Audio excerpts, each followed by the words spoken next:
Good evening, everyone. Thank you for your active participation during the last 2 days. In October 2008, the global financial system was on the brink of a meltdown. The agents of trust and authority, with decades of strong track records, were all in the peril of their credibility. G7 finance ministers and central bank governors met in Washington, D.C. in the month, and the first item in their action plan was about bailing out. I quote, "Take decisive action and use all available tools to support systemically important financial institutions and prevent their failures." In the same month, amid this crisis of confidence, Satoshi Nakamoto quietly put his Bitcoin paper on a mailing list.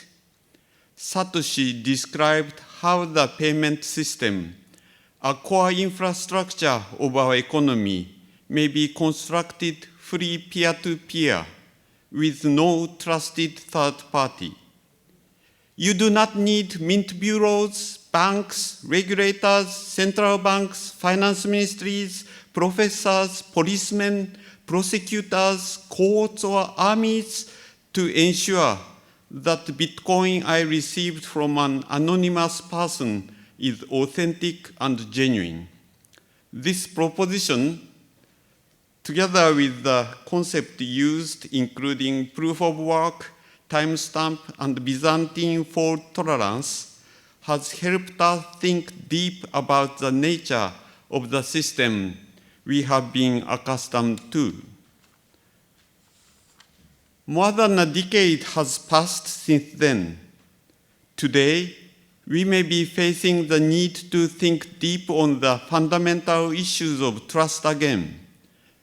The social construct of trust has several core building blocks in it, and some of them are in the process of rapid transformation. For example, one important building block of trust is face-to-face meetings. Face-to-face meetings provide rich information on our counterparts, and we have some confidence in our animal instinct and intuition interpreting such information. But with COVID-19, we are replacing many face-to-face meetings, from G20 meetings of ministers and governors to small evening drinks, with online communications.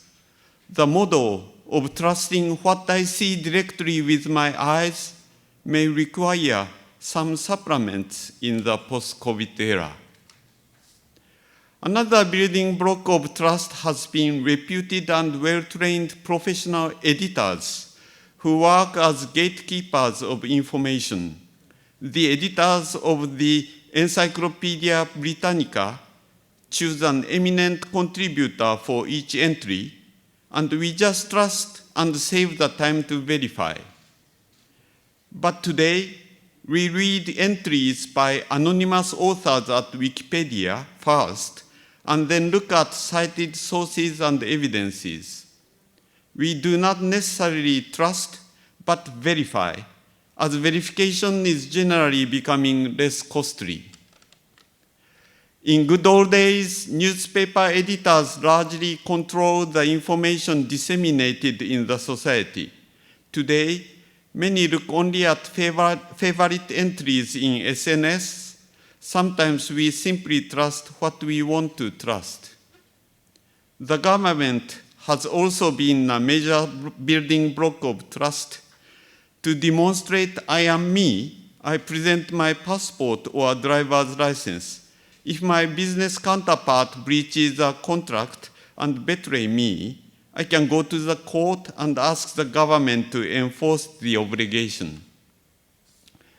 But in today's world of increased divide and geopolitical risks, people may wish to preserve alternatives to government-based trust so as not to let a single action by the government eliminate all the sources of trust on them.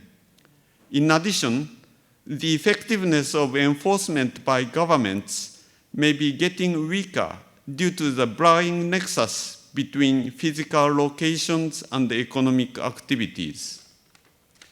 Thus, the conventional building blocks of trust may not work well as it used to be. Then, how could we construct trust under the new normal? Potential alternatives and complements which come up to my mind include peer reviews, transparency, tamper-proof time-stamped records, and efficient verification processes. If they should play bigger roles, the world may indeed move in the direction Satoshi implied. Satoshi did not eliminate trust elements from his proposed network. He replaced a trusted third party with a trusted community of nodes. We trust the community in the sense we assume that a majority of CPU power is controlled by nodes that are not cooperating to attack the network.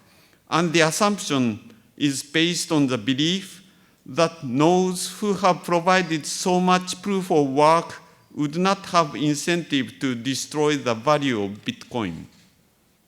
The trust has thus come to depend on the enormous electricity and microchips deployed by miners. Would it not be an unacceptably wasteful use of resources? It may be. But I would argue that some sort of proof of work are all around us, not just in blockchains. Let us loosely define proof of work as a process costly enough to make others believe that only serious people with good standing can do it, and that such cost would not have spent with dubious motives. I would say that a significant part of our GDP is spent at this kind of proof of work. Think about tons of banknotes with fine engravings on their faces, business people wearing well-tailored suits at elaborate offices in elegant buildings, repeated visit and beautifully designed presentation slides, entertainments at sophisticated restaurants, movie stars appearing on advertisement clips, neatly printed books with smart covers, a bunch of roses a Casanova hands to his lover, or marriage ceremonies at renowned cathedrals. They have nothing to do with the intrinsic value of the banknotes, business proposals, advertised products, books, love, or marriage they are affiliated with. Trillions of tons of CO2 are emitted, and a corresponding amount of dollars are spent just to give the impression of trustworthiness and seriousness. Therefore, reviewing the roles of proof of work in generating trust in our society and thinking how they could be re-engineered would have a big potential to improve the efficiency and effectiveness of our social intercourse. To address the design issue of blockchain, we need to think deep about each of the building blocks of trust and governance. And if we succeed in thinking deeper, the resultant concepts and tools can help us expand the scope of cooperation in the society in general. Is Satoshi's dream still relevant today? The process of innovation and exploration Satoshi initiated 12 years ago was indeed a radical movement, inviting us to think deep about our social construct, look at root causes, and seek fundamental instruments for change. And such endeavor should be all the more relevant in this age of corona, fake news, hyperglobalization, and divide, which poses issues beyond superficial remedies. Thanks again for your participation in BG2C, and I look forward to continued dialogue. Enjoy the Tokyo Nights. Thank you.